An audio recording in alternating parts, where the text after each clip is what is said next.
Hello dear students. पिछले videos में हमने नॉर्मल इलेक्ट्रोकार्डियोग्राम स्टार्ट किया था पार्ट 1 और वो इत्तेफाक से अपने आप से ही उसके 2 एपिसोड बन गए थे, 2 वीडियो बन गए थे। तो वो पार्ट 1 को उसमें पार्ट 1A और पार्ट 1B नाम दे दिया है।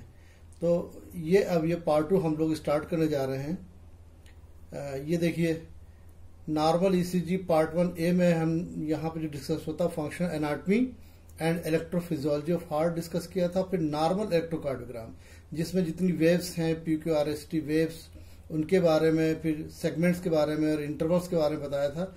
और यहाँ पर हम ईसीजी लीड स्टार्ट कर रहे थे तो वीडियो कंप्लीट हो गया था और नया स्टार्ट हो गया था। तो सेकंड पार्ट 1B में ईसीजी लीड्स जो 12 तरह की लीड्स हैं उसमें कैसे रिकॉर्ड है वो डिस्कस हुए और characteristic of various waves intervals ये भी इसमें डिस्कस हुए।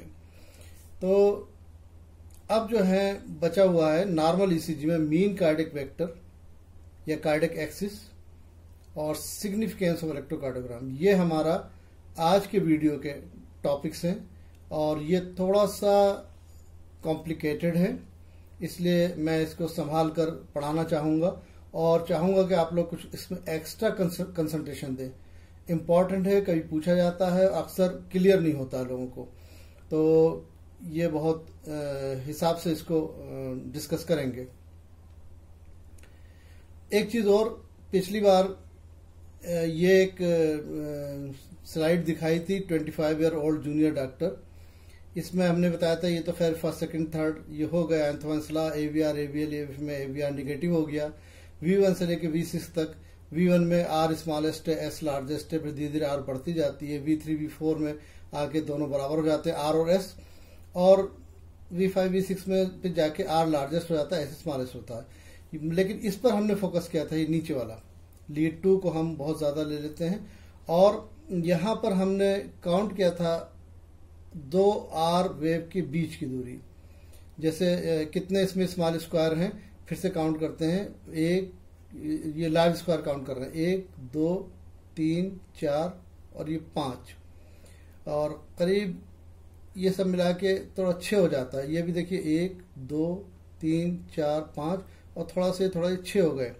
तो 6 अगर हम लार्ज स्क्वायर हैं तो स्मॉल स्क्वायर 6 पंजे 30 स्मॉल स्क्वायर हो जाएंगे। तो हार्ट रेट 1500/30 यानी 50 इसकी हार्ट रेट हो गई। और पिछली बार में इसको शायद 60 कह गया था, इस वजह से मैं दोबारा बता रहा हूं। दूसरी बात यह है कि यहां पर देखिए, ये 1 2 3 4 और ये 4.5 यानी कि 22 स्मॉल स्क्वायर ही हो रहे हैं। और यहां पर 30 स्मॉल स्क्वायर हैं, यहां पर भी फर्क है। तो ये एरिथमिया शो कर रहा है। और साथ ही साथ ब्रेडिकार्डिया 50 अगर हार्ट रेट है या कहीं पर 60 हार्ट रेट है तो वो ब्रेडिकार्डिया है, और साथ साथ में एरिथमिया है। अब ये एरिथमिया और ब्रेडिकार्डिया का क्या कॉज हो सकता है, ये तो और ज्यादा इन्वेस्टिगेशन या क्लिनिकल एग्जामिनेशन के बाद ही डॉक्टर उसको बता सकते हैं, और उसमें बहुत से और भी इन्वेस्टिगेशन, इकोकार्डियोग्राफी वगैरह। लेकिन हम ईसीजी से ये बता सकते हैं कि इसमें नॉर्मल हार्ट रेट नहीं है, ब्रेडिकार्डिया है, और नॉर्मल रिदम भी नहीं है, दैट इज एरिथमिया। तो इसको हमने एक बार फिर से दिखाने की कोशिश करी है। अब हम अपने आज के टॉपिक पर आ रहे हैं, मीन कार्डिक वेक्टर और कार्डिक एक्सिस, यानी हार्ट की एक्सिस क्या है। और ये मीन कार्डिक वेक्टर से पहले वेक्टर समझना पड़ेगा, वेक्टर क्या है। ये देखिए, ये जो वेक्टर है, यहां से इंपल्स जैसे एस नोड से स्टार्ट होती है तो एक ये अलग अलग जगहों पर चेंज हो रही है। यहाँ एवी नोड से इंटरवेंट्रिकुलर सेप्टम से होती है, एपेक्स की तरफ जा रहा है, ठीक है। तो ये एक वेक्टर है, जिस वेक्टर में एक एरो हेड लगा हुआ है और ये डायरेक्शन है। तो एक मैग्नीट्यूड होता है और एक डायरेक्शन होती है, उसे वेक्टर कहते हैं। लेकिन आप देखिए, उसके बाद इंपल्स फिर एपेक्स पे पहुंचकर फिर वापस जाती है, और ये अलग अलग जगहों पे इसके अलग अलग डायरेक्शन हो रही है, और फिर नीचे आ रही है एपेक्स की तरफ। तो ये डायरेक्शन अलग है, और फिर लेफ्ट से राइट की तरफ चल रही है। तो जहां पर ये यहां पर अगर देखा जाए तो ये डिपोलराइजेशन चल रहा है, डिपोलराइज पोर्शन ऑफ हार्ट, और यहाँ पे non depolarise portion of heart. तो डिपोलराइजेशन का जहां पे एरिया है वहां से नॉन डिपोलराइजेशन एरिया में इम्पल्स चलती है। तो ये वेक्टर्स हैं, लेकिन आप देखिए अलग अलग जगह पर अलग डायरेक्शन, यहाँ पे ये डायरेक्शन है, यहाँ डायरेक्शन है, यहाँ डायरेक्शन है, लेफ्ट से राइट डायरेक्शन है, फिर एंडोकार्डियम से एपिकार्डियम की तरफ चलती है। तो अलग अलग जगहों पे अलग अलग डायरेक्शन है। तो उसकी रिजल्टेंट डायरेक्शन क्या है? रिजल्टेंट डायरेक्शन एक्चुअली जो लीड टू के पैरेलल होती है, यानी यहां से यहां तक, वो रिजल्टेंट डायरेक्शन होती है और उसका एक मैग्नीट्यूड भी होता है। तो ये रिजल्टेंट डायरेक्शन हम कैसे निकालेंगे, उससे पहले ये वेक्टर के बारे में, this instantaneous mean vector is shown through partially depolarized ventricles when the current flows through interventricular septum of the heart from depolarized portion towards non-depolarized part of या non-depolarized part यानी polarized part of interventricular septum। तो ये instantaneous mean vector है। ये एक vector, इसे हम electrocardiogram से नहीं निकाल सकते। It can not be determined bye electrocardiogram record, but it can be determined by vector cardiogram. एक वेक्टर कार्डियोग्राम अलग होता है जिसे हम वेक्टर निकालते हैं। तो इन सब का हम मीन जब वेक्टर निकालेंगे, मीन एक्सिस, वो हम ईसीजी से निकाल सकते हैं। ये देखिए वेक्टर के बारे में पहले, वेक्टर क्या है? Vector is an arrow that points the direction of the electric potential generated by the current flow with the arrow head in the positive direction। यहां पे आपको ये एक एरो हेड दिखाई पड़ रहा है, ठीक है, और निगेटिव से पॉजिटिव की तरफ ही जा रहा है। तो ये होना जरूरी है। और उसकी कैरेक्टरिस्टिक क्या है? एक डायरेक्शन और एक length. Direction of the current flow is represented by arrow head और length of the arrow is drawn proportionate to the voltage of the potential. जितनी लेंथ है उसी को निकाल के उसकी वोल्टेज निकाल लेते हैं। अगर लेंथ ज्यादा है इसका मतलब वोल्टेज ज्यादा है। जैसे हम ऊपर मिलीमीटर ये नंबर स्क्वायर काउंट करते हैं, जैसे आर का पोटेंशियल बहुत ज्यादा है क्योंकि उसकी लेंथ ज्यादा है, क्यू और एस के पोटेंशियल कम है, उसकी लेंथ कम है। तो ये हम वेक्टर कार्डियोग्राम से निकाल सकते हैं। वेक्टर कार्डियोग्राम क्या है? Vector of current flow through the heart changes rapidly as the impulse spreads through the heart muscle. कई जगहों पे देखिए उसके डायरेक्शन और उसका करंट मैग्नीट्यूड चेंज हो रहा है, जो मैंने अभी दिखाया था पिछले डायग्राम में। These changes are number 1, the vector increases and decrease in length. कई जगहों पर लेंथ घट बढ़ रही थी, यहां पर कुछ और लेंथ है, ये यहां पर कुछ और लेंथ है, यहां कुछ और लेंथ हो गई और डायरेक्शन बदल गई। तो vector increases and decrease in length because of increasing and decreasing the voltage of the vector, length or voltage। Second, direction, it also changes direction accordingly with the changes in the average direction of the electric potential। तो direction भी बदल रही बार बार। तो this record, the record that shows these changes in the vectors at different time during the cardiac cycle is called as vector cardiogram। ये record जो है vector cardiogram कहलाता है। अब हमें निकालना है मीन कार्डिक वेक्टर। अलग अलग जगहों पे अलग अलग लीड्स में कार्डिक वेक्टर अलग है, लेकिन मेन जो रिजल्टेंट वेक्टर, रिजल्टेंट एक्सिस क्या है, थोड़ा सा कॉम्प्लिकेटेड है, टफ है, लेकिन मैं इसको सिंप्लीफाई कर रहा हूं। इसको समझ लीजिए, फिर एक बार अगर समझ में आ गया तो आप कभी नहीं भूलेंगे। मीन कार्डिक वेक्टर या कार्डिक एक्सिस ये मेनली निकालते हैं लीड 1, 2 और 3 के क्यूआरएस कॉम्प्लेक्स से।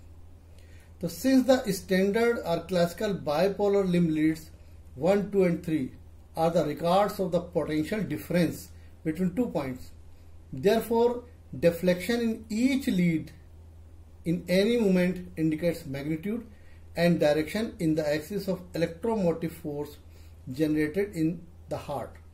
This is called mean cardiac vector, या उसको हम कार्डिक एक्सिस भी कहते हैं, हार्ट की एक्सिस क्या है, या इलेक्ट्रिक एक्सिस ऑफ हार्ट भी कहते हैं, या mean QRS axis of heart भी कह सकते हैं, क्योंकि हम क्यूआरएस वोल्टेज देख रहे हैं इन तीनों लीड का और उसका मीन क्यूआरएस निकालते हैं तीनों लीड का। तो mean QRS axis of heart निकालते हैं। ये हमारा टॉपिक है, इसे हमें देखना है कि कैसे हम निकालते हैं और इसकी इंपॉर्टेंस क्या है। आगे इसमें और आराम समझ में आएगा। यहां पे आप देखिए, ये आंथवांस ट्रायंगल है, इक्विलेटरल ट्रायंगल, जबकि एक इलेक्ट्रोड राइट आर्म पे है, एक लेफ्ट आर्म पे और एक ये लेफ्ट फुट पे है। या अगर हम देखें कि इलेक्ट्रोड अगर हम यहाँ पे शोल्डर ज्वाइंट पर महसूस करें और ये left shoulder joint, right shoulder joint और यहाँ पुबिक सिम्फाइसिस, तो भी इक्विलेटरल ट्रायंगल बनता है और बीच में हार्ट है।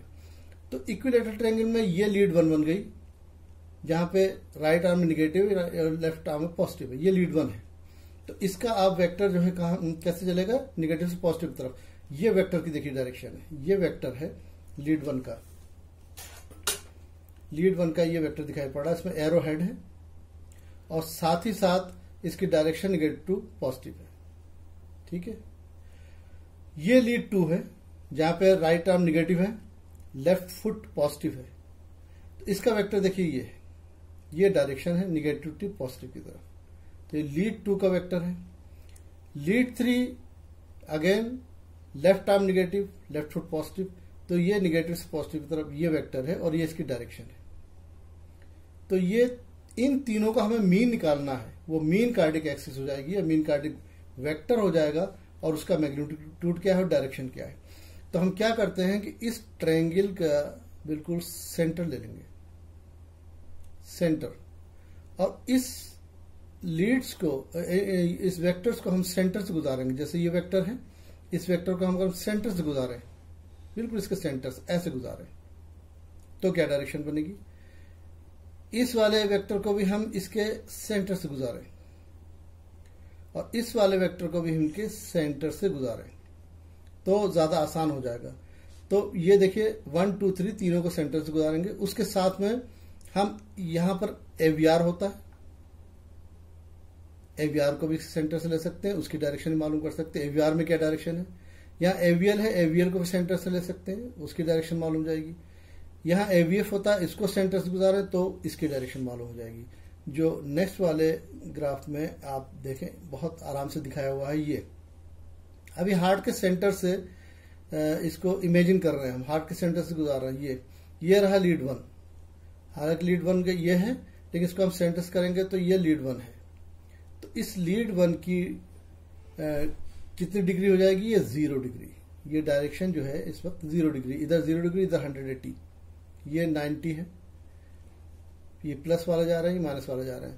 तो लीड 1 यहां पे 0 डिग्री है। अब ऐसे ये लीड 2 है, लीड 2 को सेंटर से गुजारेंगे तो देखिए लीड 2 को सेंटर से ये गुजारा है, लीड 2 आ गया। तो इसकी डिग्री जो है यहां से कितना एंगल बना रही है, अगर ये 0 है तो ये 60 एंगल बनाता है। तो लीड 2 प्लस 60 डिग्री का है। तो ये समझने में ज्यादा आसानी हो जा रही है कि लीड 2 में प्लस 60 की डायरेक्शन है। लीड 3 को अगर हम सेंटर से गुजारते हैं, ये लीड 3 है। तो यहां से लेके यहां तक प्लस 120 डिग्री हो गया। तो फिर से देख लीजिए, लीड 1 0 डिग्री, लीड 2 प्लस 60 और लीड 3 प्लस 120। अगर हम और लीड्स भी लें तो आप वो भी कर सकते हैं। जैसे हमने बताया था एवीआर ये चल रहा है। तो ये देखिए, अगर एवीआर को गुजारेंगे तो एवीआर ये आएगा। तो एवीआर की डायरेक्शन ये है और कितना एंगल बनेगा, अगर हम इधर से काउंट करें तो ये 90 हो गया, ये 120, 180 और ये यहां से इसमें 30 और जोड़ दिए, 30 की कॉलम है तो 210 प्लस 210 डिग्री। या अगर हम इधर से चले तो -30, -60, -90, -120, -150। तो एवीआर ये तो -150 है या प्लस 210 है। तो बहुत मैथमेटिकल है। इस तरह से एवीएल को हम यूं सेंटर से, हार्ट के सेंटर से गुजार रहे हैं। ये रहा एवीएल हार्ट के सेंटर से। तो एवीएल जाता है ये यहाँ पे -30 एवीएल, -150 एवीआर या प्लस 210 और एवीएफ ऐसे जा रहा है। तो एवीएफ देखिए ऐसे गया, तो एवीएफ यहां पर प्लस 90 हो गया, यहां से लेके यहां तक।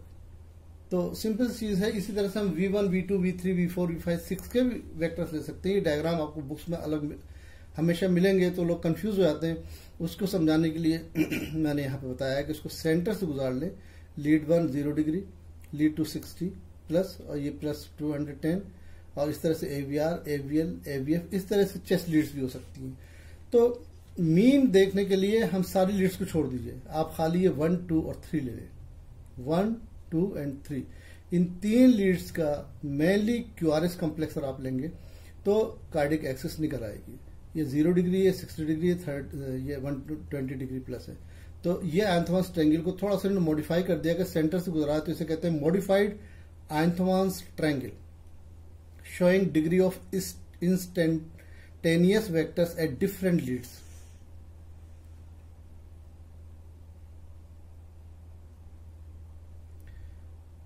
तो अब देखिए, ये बहुत पहले का डायग्राम है जो हमने लास्ट वीडियो में दिखाया था, लीड 1, लीड 2, लीड 3।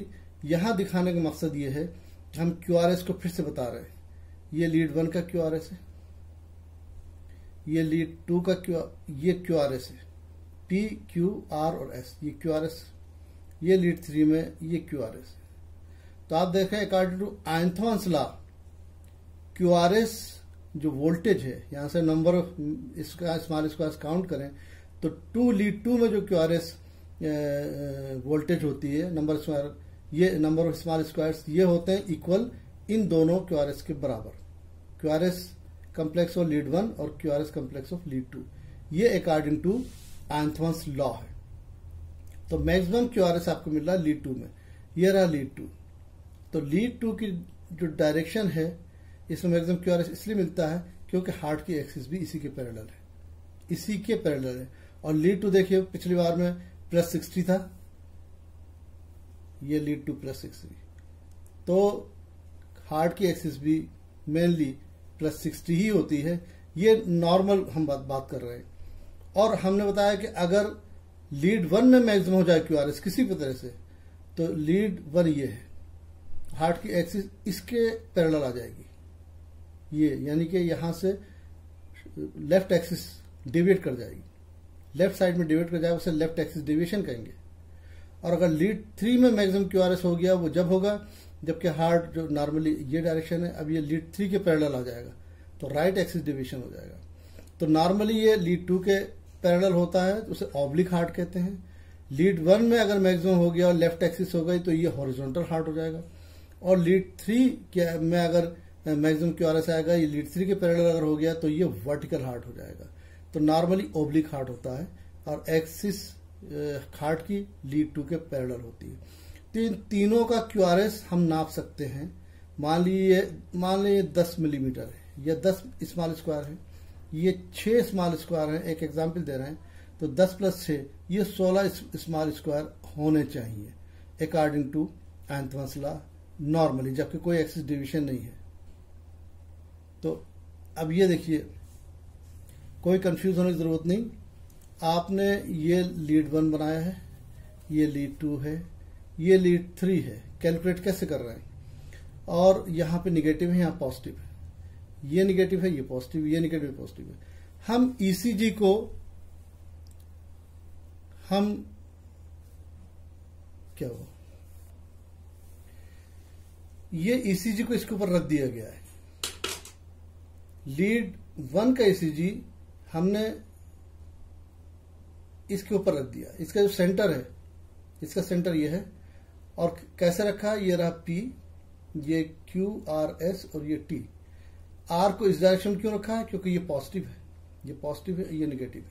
तो निगेटिव वेव इस तरफ होनी चाहिए और पॉजिटिव वेव इस तरफ होनी चाहिए। तो ये P पॉजिटिव है तो इस साइड में होगी, Q इस साइड में होगी निगेटिव, फिर R इस साइड में है और S इस साइड में। तो बिल्कुल इसके सेंटर पॉइंट्स को हमने आइसोइलेक्ट्रिक पॉइंट मान लिया, इसके इस तरफ पॉजिटिव, इस तरफ निगेटिव।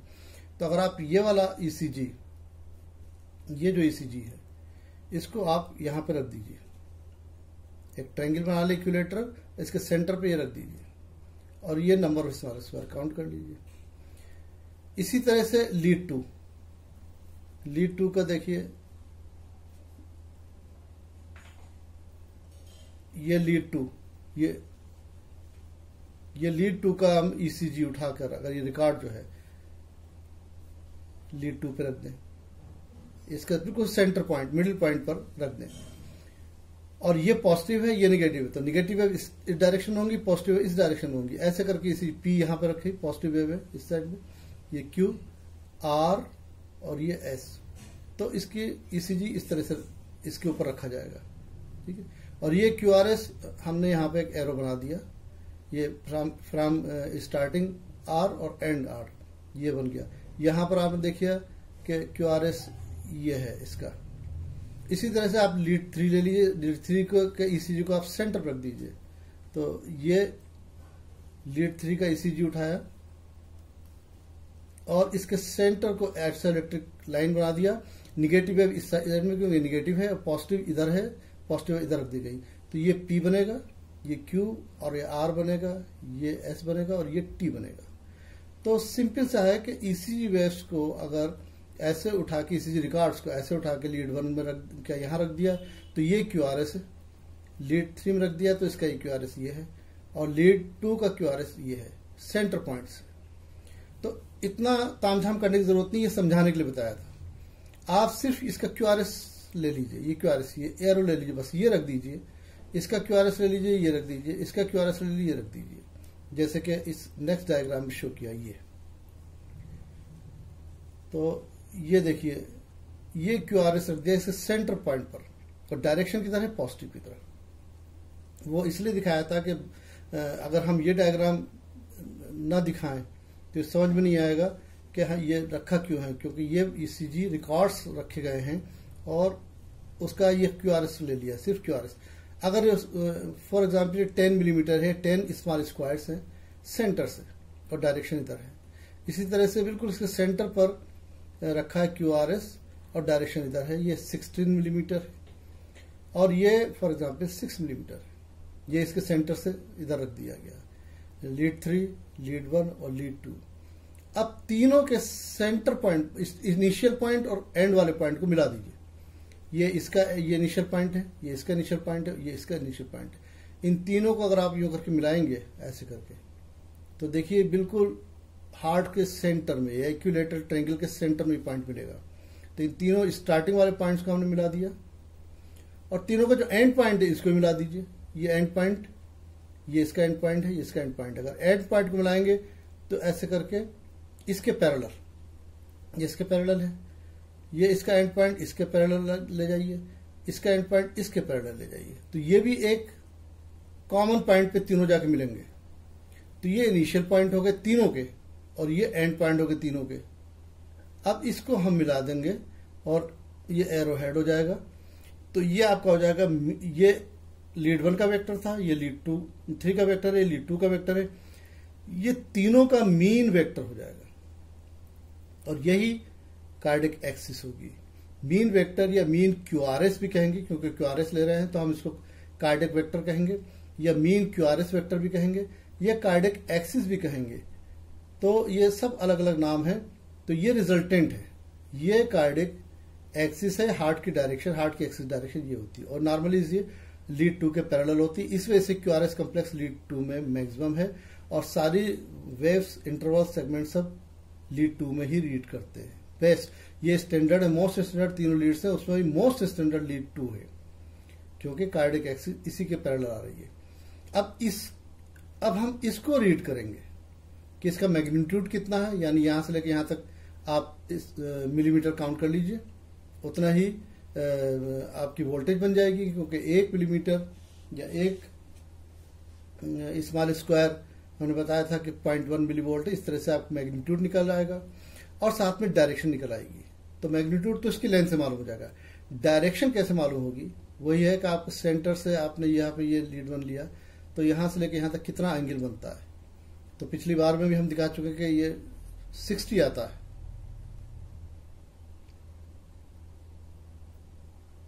ये देखिए लीड 2 का भी 60 है यहाँ पे, और लीड 2 के ही ये पैरेलल ये बना है। तो इसको कैसे रीड करेंगे अब हम नेक्स्ट डायग्राम में बता रहे हैं। तो यहाँ पर एक cardiac vector can be calculated by measuring amplitude of QRS complex in lead 1, 2 and 3। It is useful in diagnosis of heart diseases. तो आइंस्टाइन लॉ के लिहाज से वोल्टेज, क्यूआरएस वोल्टेज लीड 2 में इक्वल है लीड 1 प्लस लीड 3 में, और ये arrow show कर रहा है डायरेक्शन, और ये लेंथ शो कर रही है मैग्नीट्यूड, और it is parallel to the lead 2। अब नेक्स्ट डायग्राम में हम इसकी डायरेक्शन निकालते हैं। इसको देख के लोग थोड़ा परेशान हो जाते हैं कि ये क्या है। बहुत सिंपल, कुछ भी नहीं है। देखिए ये सेंटर से गुजारा हुआ है 0 डिग्री लीड 1, और ये हमारा रिजल्टेंट, ये आया, हालांकि लीड 2 भी +60 है और जो रिजल्टेंट आया है वो भी सेम डायरेक्शन है, ये सेम डायरेक्शन है जो इसकी लीड 2 की है। हम लीड 2 को सेंटर से गुजारे या इसको, तो ये रिजल्टेंट है, तो रिजल्टेंट कितना है +60 डिग्री, जो कि लीड 2 के बिल्कुल पैरेलल है। और ये आपका लीड ये 3 था, हमको 1 और 3 की बात हम इसमें नहीं कर रहे हैं, हम इसमें रिजल्टेंट की बात कर रहे हैं कि ये रिजल्टेंट 2 है। तो ये नॉर्मल एक्सिस है जो कि +60 डिग्री है, लेकिन यहीं पर बात खत्म नहीं हो जाती, इसकी भी एक रेंज है। नॉर्मल कार्डिक एक्सिस जो 60 है, और ये थोड़ा सा राइट में हो जाए या थोड़ा सा लेफ्ट में हो जाए, लेफ्ट में अगर ये +30 तक भी हो जाए तो ये नॉर्मल रेंज है, और +75 तक भी हो जाए ये भी नॉर्मल रेंज है। यानी +30 से लेकर +75 तक नॉर्मल रेंज है। ये देखिए लिखा है normal cardiac axis normally +60 degree होता है, बट +30 से लेकर +75 तक नॉर्मल कार्डिक एक्सिस की रेंज है, और ये ऑब्लिक हार्ट है because it is parallel to the lead 2। तो ये नॉर्मल रेंज हो गई। अब +30 के बियॉन्ड अगर है या +75 के बियॉन्ड है तो वो लेफ्ट एक्सिस डेविएशन हो गया, और इधर राइट एक्सिस डेविएशन हो गया। एक्सिस डेविएट कर गई लेफ्ट साइड में, एक्सिस डेविएट कर गई राइट में। लेकिन ये देखिए +30 से लेकर -30 तक ये लेफ्ट एक्सिस डेविएशन है, और +75 से लेकर +110 तक राइट एक्सिस डेविएशन है, बट ये भी नॉर्मल है, ये भी नॉर्मल है। ये देखिए यहां हम दिखा रहे हैं +30 से लेकर -30 तक नॉर्मल लेफ्ट एक्सिस डेविएशन, यानी कि एक्सिस डेविएशन तो जरूर है लेकिन ये भी एक नॉर्मल रेंज है एक्सिस डेविएशन की।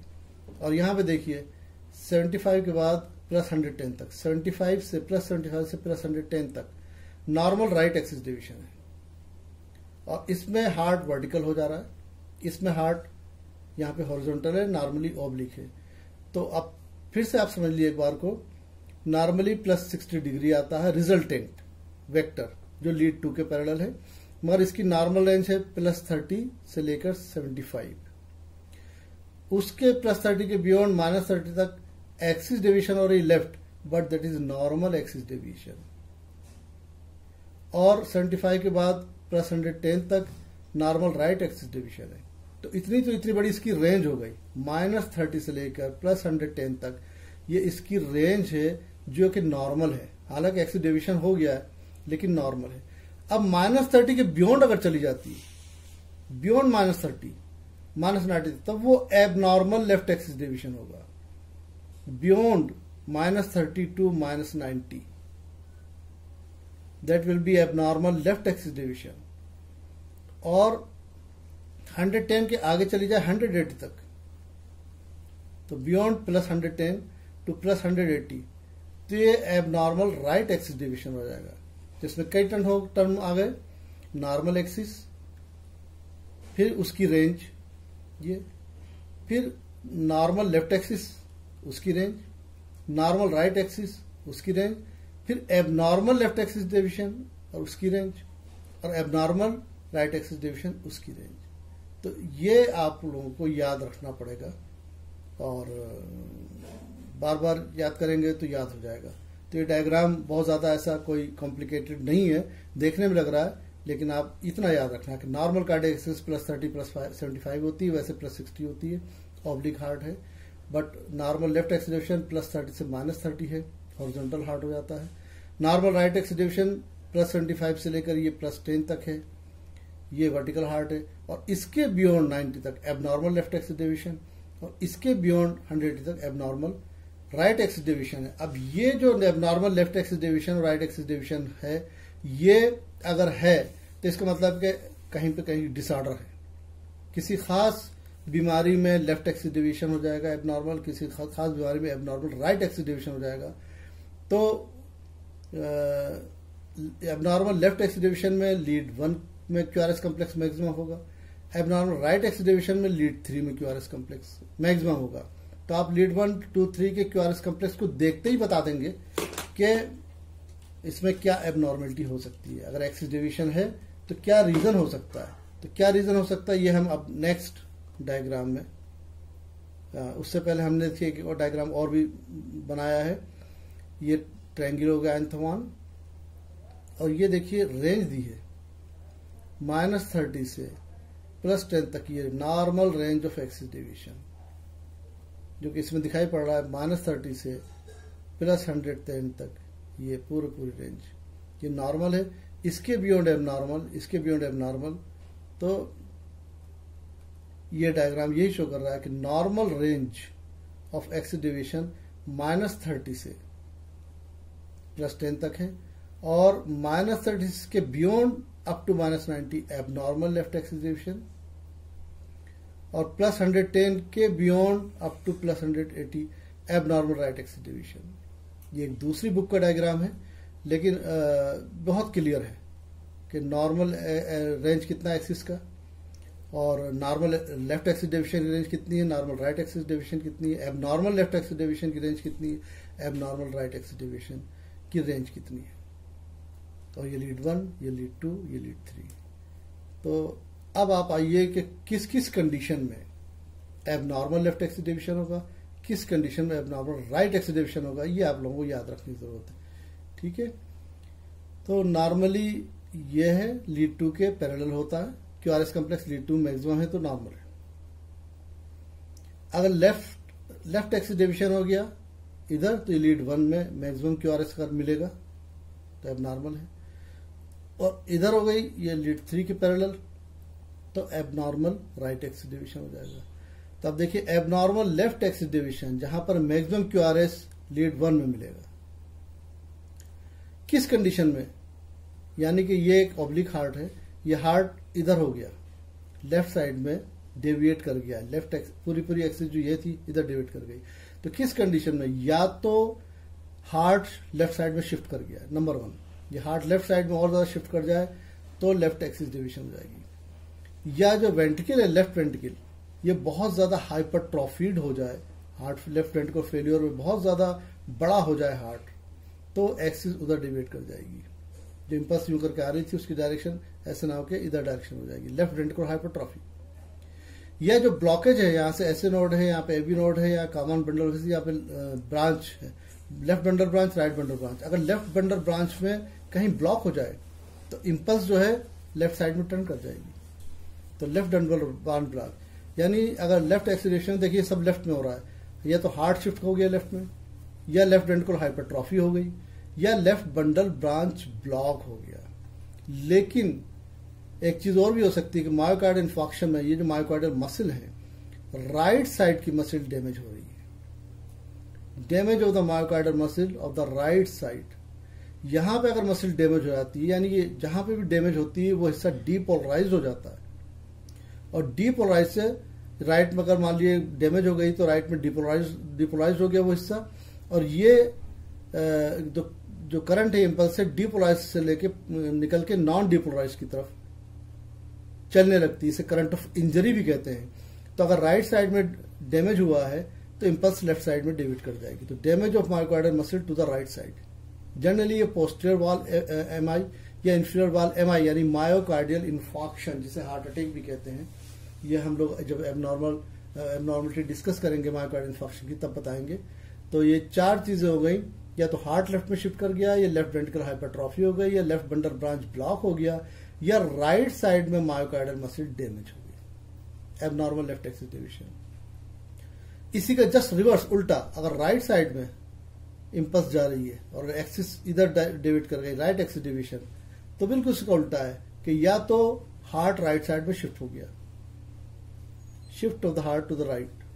अगर हमें मैक्सिमम क्यूआरएस लीड 3 मिल रहा है तो हम बता सकते हैं कि ये कंडीशन हो सकती है, या तो राइट में हार्ट शिफ्ट कर गया है, या राइट वेंट्रिकुलर हाइपरट्रॉफी हो गई है जैसे यहां पे था, और या राइट बंडल ब्रांच ब्लॉक हो गया, बंडल ब्रांच यहां ब्लॉक हो गया, या फिर बिल्कुल उसी तरह से उसका उल्टा कि लेफ्ट मायोकार्डियल मसल डैमेज हो रही है और करंट ऑफ इंजरी, करंट जो यहां से निकल के इधर डेविएट कर गई, तो damage of myocardial muscle to the left side. ये यूजुअली एंटेरोलेटरल वॉल एमआई में होता है। तो सिंपल सा है कि सिर्फ हम क्यूआरएस कॉम्प्लेक्स देखकर हम बता सकते हैं कि नॉर्मल है या एबनॉर्मल है। अगर 2 में मैक्सिमम है तो ठीक है, बिल्कुल नॉर्मल है। लेकिन अगर 1 में मैक्सिमम आ रही है तो एबनॉर्मल लेफ्ट एक्सिस डेविएशन है। ये कंडीशन हो सकती है, इनमें से कोई भी हो सकती है। और लीड 3 में अगर मैक्सिमम है तो ये कंडीशन हो सकती है। जब हम आगे कंडीशन ये जब डिस्कस करेंगे left ventricle hypertrophy bundle branch block, तो हम लीड 1, 2, 3 का क्यूआरएस कॉम्प्लेक्स जरूर देखेंगे, क्योंकि यहां पर क्यूआरएस कॉम्प्लेक्स लीड 1 में जब मैक्सिमम मिलेगा, यहां लीड 3 में मैक्सिमम मिलेगा। तो ऑलमोस्ट क्लियर हो गया जो कार्डियक एक्सिस थी कि नॉर्मल कार्डियक एक्सिस क्या है और डेविएशन में क्या है, उसकी इंपॉर्टेंस क्या है। ये देखिए, ये लीड 2 के पैरेलल नॉर्मल कार्डियक एक्सिस और ये हार्ट ऑब्लिक होता है। अगर लीड 1 के पैरेलल अगर हो गया एबनॉर्मल लेफ्ट एक्सिस डेविएशन तो हार्ट इधर मूव कर जाएगा, ये हॉरिजॉन्टल हार्ट हो जाएगा। ये बूट शेप्ड, जूते की शक्ल का हार्ट हो जाता है, इसे बूट शेप्ड हार्ट भी कह रहे हैं और हॉरिजॉन्टल हार्ट भी कह रहे हैं। और एबनॉर्मल राइट एक्सिस डिवीजन में ये इधर को हो रहा है तो ये वर्टिकल हार्ट हो गया। ये वर्टिकल हार्ट है, ये हॉरिजॉन्टल हार्ट है, ये नॉर्मली ऑब्लिक हार्ट होता है। ये कार्डियक एक्सिस टॉपिक फिनिश हो गया। मुझे उम्मीद है कि समझ में आया होगा आप लोगों के लिए। अब लास्ट पार्ट ईसीजी का, नॉर्मल ईसीजी का, कि नॉर्मल ईसीजी की इंपॉर्टेंस क्या है, सिग्निफिकेंस क्या है। अब तक हमने वेव्स डिस्कस करी, 12 लीड्स डिस्कस करी और फिर उसके बाद में कार्डियक वेक्टर डिस्कस किया। अब हम सिग्निफिकेंस क्या है, ईसीजी क्यों करते हैं, because it is very very important diagnostic tool. इसकी इंपॉर्टेंस क्या है, ये है इंपॉर्टेंस टू फाइंड आउट और to diagnose number 1 heart rate. Heart rate हम फाइंड आउट कर लेते हैं, क्या हार्ट रेट नॉर्मल है या टेकिकार्डिया है, बहुत हार्ट रेट बहुत तेज है, या ब्रेडिकार्डिया है। ये ईसीजी वेव से जो हमने बताया था कि हम आर इंटरवल मालूम करेंगे, number of small squares in 1 R interval. अगर स्पीड 25 मिलीमीटर पर सेकेंड है तो 1500 upon number of small squares heart rate मालूम हो जाएगा। नॉर्मली 70 to 80 होता है, अगर ज्यादा है तो टेकिकार्डिया, कम है तो ब्रेडिकार्डिया है। तो heart rate, number 1 heart rate मालूम कर लेते हैं। सेकंड, रिदम, रेगुलरली बीट कर रहा है या रिदम इर्रेगुलर है। जैसे हमने आपको एक वो दिखाया भी थी कि उसमें कभी ज्यादा हो जाता था, कभी कम हो जाता था, इर्रेगुलर। और इर्रेगुलर को हम कहते हैं एरिथमिया। तो रिदम कैसी है, तो आर इंटरवल कांस्टेंट है या नहीं, पीपी इंटरवल कांस्टेंट है या नहीं, उससे मालूम हो जाएगा रिदम कैसी है, नॉर्मल रिदम है या इर्रेगुलर रिदम है। तो रेगुलरली बीट कर रहा है या इर्रेगुलरली बीट कर रहा है, एरिथमियाज। तीसरी चीज इंपॉर्टेंट है हार्ट ब्लॉक्स। ऐसे नोड पर ब्लॉक हो सकता है, एवी नोड पर ब्लॉक हो सकता है। एवी नोड पे कई तरह के ब्लॉक हो सकते हैं, first degree heart block, second degree heart block, third degree heart block. ये जब हम एबनॉर्मल ईसीजी डिस्कस करेंगे इसके बाद, उसमें ये सब बताएंगे धीरे करके। या bundle branch block, right bundle branch block है, लेफ्ट बंडल ब्रांच ब्लॉक है, हमने आपको भी बताया। तो हार्ट ब्लॉक्स हम इससे डायग्नोस कर सकते हैं। इवन हाइपरट्रॉफी अभी डिस्कस कर चुके हैं, एक्सिस डेविएशन। वेंट्रिकुलर हाइपरट्रॉफी, अगर राइट वेंट्रिकुलर हाइपरट्रॉफी होगी या लेफ्ट वेंट्रिकुलर हाइपरट्रॉफी है, यानी राइट वेंट्रिकल फेल्योर है या लेफ्ट वेंट्रिकल फेल्योर है, इसमें राइट एक्सिस डेविएशन है, इसमें लेफ्ट एक्सिस डेविएशन है, तो वेंट्रिकुलर हाइपरट्रॉफी मालूम कर लेंगे। इस्कीमिक हार्ट डिसीज, यानी इस्कीमिया हो रहा है, इस्कीमिया का मतलब ब्लड सप्लाई हार्ट मसल में कम हो रही है, और हार्ट मसल की जो ब्लड सप्लाई होती है कोरोनरी आर्टरीज होती है, कोरोनरी आर्टरी ब्लॉक कर जाए तो हार्ट मसल डैमेज होने लगती है, इन्फार्क्ट हो जाता है। तो स्टार्टिंग में तो एंजाइना पेक्टोरिस की प्रॉब्लम होती है, लेकिन अगर ये डैमेज बहुत ज्यादा हो गया और डेड हो गया, इन्फार्क्ट हो गया वो पोर्शन, तो इसे मायोकार्डियल इन्फार्क्शन कहते हैं, हार्ट अटैक पड़ता है। तो वो एंटीरियर वॉल मायोकार्डियल इन्फेक्शन या पोस्टीरियर वॉल मायोकार्डियल इन्फेक्शन या इंफीरियर वॉल मायोकार्डियल इन्फेक्शन, इसमें क्या क्या चेंजेस आते हैं ईसीजी में, वो हम ईसीजी से डायग्नोस कर सकते हैं। नेक्स्ट है कि हाइपरकैलीमिया, अगर पोटेशियम ज्यादा है तो कुछ चेंजेस आ जाएंगे। हाइपोकैलीमिया यानी पोटेशियम कम है। कैल्शियमिया, हाइपोकैल्शियमिया है।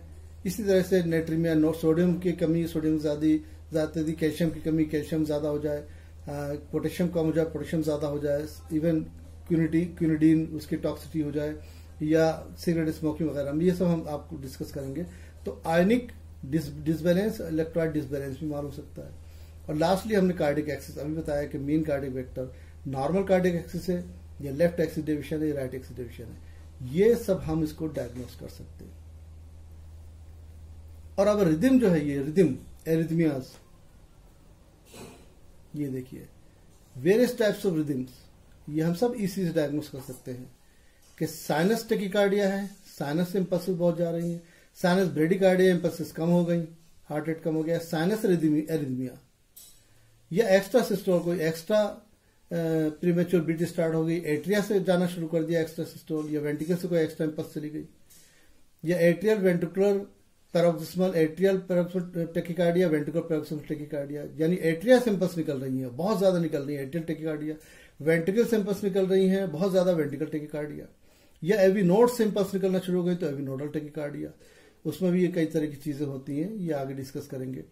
फिर और बहुत ज्यादा निकल गई तो फ्लटर हो जाता है, बहुत वीक हो जाता है, और हार्ट रेट बहुत 300-400 पर मिनट बढ़ जाता है, और उसके बाद फिब्रिलेशन हो जाता है कि बिल्कुल हार्ट बहुत ही हल्के हल्के वीक कर रहा है लेकिन बहुत ही रैपिड कर रहा है और ब्लड फेंक ही नहीं पा रहा है। तो ये बिल्कुल लास्ट स्टेज एक तरह से जाती है, वेंट्रिकुलर फिब्रिलेशन बहुत ही डेंजरस है और पर्सन के खत्म होने का चांसेस ज्यादा हो जाते हैं। इसमें डिफिब्रिलेटर यूज करते हैं। बहरहाल तो ये हम क्या क्या चेंज हो जाती है ईसीजी ये बता देंगे। और हार्ट ब्लॉक्स में देखिए ऐसे नोडल ब्लॉक है, हेवी नोडल ब्लॉक है, फर्स्ट डिग्री ब्लॉक है, सेकंड डिग्री ब्लॉक है, वेंके फेनोमेना है, या third degree complete heart block है, या बंडल ब्रांच राइट या लेफ्ट, ये सब हम डायग्नोस कर सकते हैं। तो ये ईसीजी की इंपॉर्टेंस हो गई। तो ये सब इंपॉर्टेंट क्वेश्चंस मैंने यहाँ बताए हैं नॉर्मल ईसीजी में जो पूछे जा सकते हैं कि नॉर्मल ईसीजी क्या है, सारी वेव्स पीक्यू आरएसटी, उनके ड्यूरेशन बताइए, उनका एम्पलीट्यूड बताइए, सेगमेंट बताइए, PR segment, ST segment, interval बताइए, पीआर इंटरवल क्या है, एसटी इंटरवल क्या है, क्यूटी इंटरवल क्या है, आरआर इंटरवल है, पीपी इंटरवल है, उनकी वैल्यूज बताइए। What are different types of leads, unipolar कौन कौन सी हैं, बाइपोलर कौन कौन सी, स्टैंडर्ड कौन सी, 12 लीड्स के बारे में बताइए। हाउ दीज आर फॉर्म्ड, कहाँ कहाँ आप इलेक्ट्रोड रखेंगे ये आप बता दीजिए। फिर make the diagrams of ECG in all 12 Leeds and explain them. Bipolar में कैसे ईसीजी मिलेगा, यूनिपोलर लिम्ब लीड्स में कैसे मिलेगा, यूनिपोलर चेस्ट लीड्स में कैसे मिलेगा, जो हम लोग डिटेल में डिस्कस कर चुके हैं, ये क्वेश्चन आ सकता है। Make diagram of ECG in lead 2, ये बिल्कुल नॉर्मल इलेक्ट्रोकार्डियम बनाएंगे और लीड 2 है, या लीड एवीआर भी कभी पूछा गया है। तो लोग क्या है, अगर नहीं दिमाग में आया उस वक्त तो एवीआर की जगह वो लीड 2 का ही पूरा नॉर्मल दिखा देते हैं, जबकि एवीआर में सब निगेटिव है। तो अगर एवीआर पूछा जाए तो याद रखिए आपको negative P, negative QRS, negative T बनाना है and explain them. What do mean by Einthoven's triangle, ठीक है, वो ट्रायंगल क्या है, एंथवान्स लॉ क्या है ये बताइए। राइट डाउन द कैरेक्टरिस्टिक्स, वो ये पूछ सकते हैं छोटा छोटा। पीआर इंटरवल अगर प्रोलॉन्ग हो गया तो फर्स्ट डिग्री हार्ट ब्लॉक हो जाएगा। ईसीजी पेपर क्या है ये कर सकते हैं। आरआर इंटरवल हार्ट रिदम बता रहा है। ईसीजी की इंपॉर्टेंस क्या है, हार्ट रेट कैसे कैलकुलेट करेंगे, वेक्टर क्या है, मीन कार्डिक वेक्टर क्या है, इलेक्ट्रिक एक्सिस क्या है, कार्डिक एक्सिस कैसे डिटरमिन करेंगे, कार्डिक एक्सिस क्या है, नॉर्मल लेफ्ट और राइट एक्सिस, कार्डिक एक्सिस की रेंज क्या है, normal left axis deviation, normal right axis deviation की रेंज क्या है, abnormal left axis, abnormal right axis deviation की रेंज क्या है, सिग्निफिकेंस क्या है एबनॉर्मल लेफ्ट एक्सिस और राइट एक्सिस का, और ईसीजी का सिग्निफिकेंस क्या है। यह हमारा टॉपिक कंप्लीट हो गया है। उम्मीद है कि आप लोग इस समझ में आया होगा। मैंने कोशिश करी है। आप लोग बिल्कुल ईयरफोन लगा के सुनेंगे तो और ज्यादा बेहतर सुनाई पड़ेगा। 3-4 बार सुनिए, सब याद हो जाएगा। बहुत इम्पोर्टेंट, बहुत कॉम्प्लिकेटेड है, लेकिन मैंने उसको सिंप्लीफाई करने की कोशिश करी है, इंटरेस्टिंग बनाने की कोशिश करी है और मैक्सिमम इन्फॉर्मेशन देने की कोशिश करी है। तो आप लोग अपने सुरक्षित रहिए और अपनी फैमिली का ख्याल रखिए, अपने पेरेंट्स का ख्याल रखिए, स्टडी करिए, क्योंकि आप लोगों के पेरेंट्स ने बहुत पैसा लगा के, बहुत मेहनत करके आप लोगों को भेजा है मेडिकल कॉलेज, और बहुत उम्मीदें, बहुत एक्सपेक्टेशंस हैं। आप मेहनत कीजिए, उनकी एक्सपेक्टेशन पर पूरा उतरिए। All the best, bye bye, thank you.